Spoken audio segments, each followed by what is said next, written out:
beristighfarlah.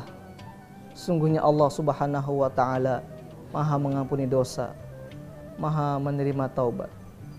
Pasti Allah Subhanahu wa ta'ala akan memberikan kepada kamu hujan yang lebat.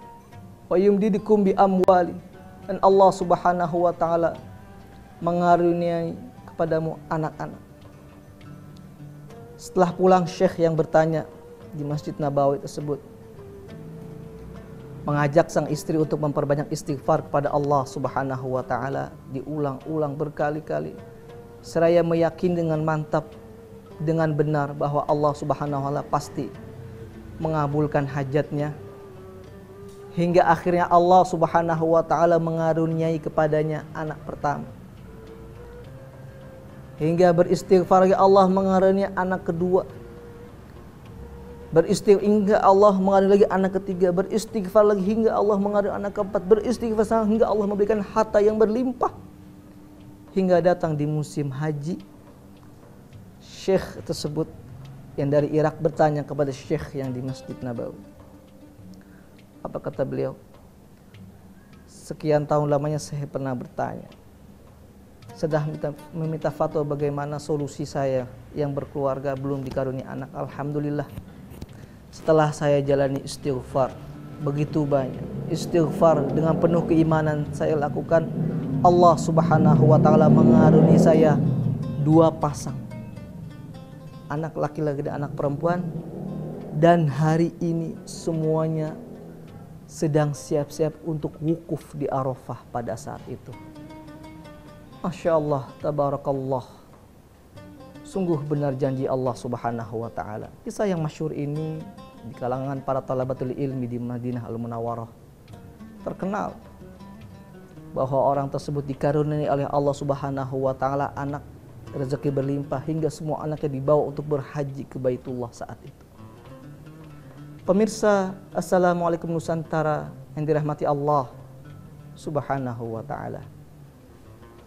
Dalam sebuah riwayat dikisahkan, dalam sebuah riwayat Rasulullah sallallahu alaihi wasallam menegaskan, bagi orang yang diluput oleh dosa, bagi orang yang lupa beristighfar, Allah Subhanahu wa ta'ala senantiasa sayang kepada hambanya, menanti untayan doa dan permohonan ampun dan maaf dari hambanya, hingga Allah Subhanahu wa ta'ala menurunkan rasa sedih bagi hamba tersebut.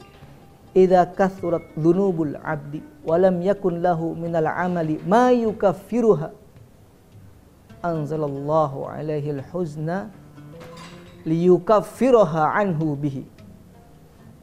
Apabila seorang hamba banyak sekali dosanya, hingga tidak ada baginya yang bisa dilihat sedikit secuil apapun amal ibadah yang bisa menghapus dosa-dosa tersebut. Saking sayangnya Allah Subhanahu wa ta'ala, saking rindunya Allah Subhanahu wa ta'ala terhadap hambanya untuk segera beristighfar, anzalallahu alaihi al-huzna, Allah turunkan kepada dirinya rasa sedih, yang dengan rasa sedih tersebut yang dirasakan oleh orang yang banyak dosa tersebut, Allah jadikan sebagai penghapus dosa-dosa, liyukaffiruha anhu bihi. Rasa sedih tersebut Allah jadikan cara untuk dia menghapus dosa-dosanya. Sungguh alangkah sayangnya Allah terhadap hambanya. Bahkan Rasulullah SAW suatu ketika pernah ditanya oleh salah seorang istrinya, Rasulullah, untuk apa ibadah begitu banyak? Engkau dijamin surga, istighfar begitu banyak, sholat sampai kaki pecah, hatta tatafattarat qadama, sampai kakinya pecah-pecah. Rasulullah menjawab, sungguh aku menyimpan doa-doa ini semua, aku menyimpan amalan ibadah ini semua agar untuk aku tebus kelak hamba-hambaku yang lalai dari Allah Subhanahu wa ta'ala. Pemirsa, Assalamualaikum Nusantara yang dirahmati Allah Subhanahu wa ta'ala. Istighfar menjadi persoalan penting dalam hidup kita, di mana sudah kita pahami, kita ketahui, Tidak ada manusia yang sempurna kecuali Nabi kita Muhammad sallallahu alaihi wasallam.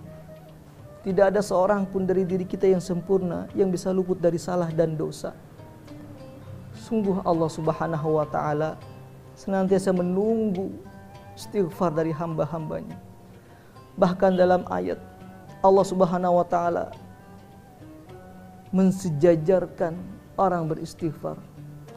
Sabirina was-sadiqina wal-qanitina wal-munfiqina wal-mustaghfirina bil ashar. Ini sejajarkan oleh Allah Subhanahu wa taala orang yang bersabar dalam hal menerima nikmat dari Allah Subhanahu wa taala. Orang yang bersabar. Orang yang taat kepada Allah. Orang yang senantiasa berinfak di jalan Allah. Wal mustaghfirina bil asnan, orang yang senantiasa mulutnya basah beristighfar kepada Allah Subhanahu wa taala. Pemirsa, Assalamualaikum Nusantara dimanapun berada. Semoga penyampaian hadis Rasulullah sallallahu alaihi wasallam, teladan dari Rasulullah sallallahu alaihi wasallam menjadi pedoman kita untuk senantiasa beristighfar kapanpun, dimanapun, dalam kondisi apapun, dan tidak henti-hentinya kita memohon ampun kepada Allah Subhanahu wa taala. Dan Allah memberikan jaminan kenikmatan surga. Allah memberikan jaminan kenikmatan, kemudahan dalam menghadapi masalah kita di dunia. Dan Allah Subhanahu wa taala senantiasa mengampuni dosa-dosa kita semua. Pemirsa, Assalamualaikum Nusantara dimanapun berada. Kiranya ini yang dapat kami sampaikan. Semoga kita bisa memetik hikmah ibrah dari hadis Rasulullah SAW. Dan kita bisa berfikir, kita bisa merenung Rasulullah SAW yang mendapatkan jaminan surga. Beliau tidak putus-putusnya, tidak henti-hentinya beristighfar. Bagaimana dengan kita semua? Semoga apa yang kami sampaikan menjadi sumber inspirasi untuk bisa kita amalkan dalam kehidupan kita sehari-hari. Barakallahu li wa lakum fil Qur'anil azim. Hadanallahu wa iyyakum ajma'in. Tsummal muwaffiq ila aqwamit thoriq. Wassalamu alaikum warahmatullahi wabarakatuh.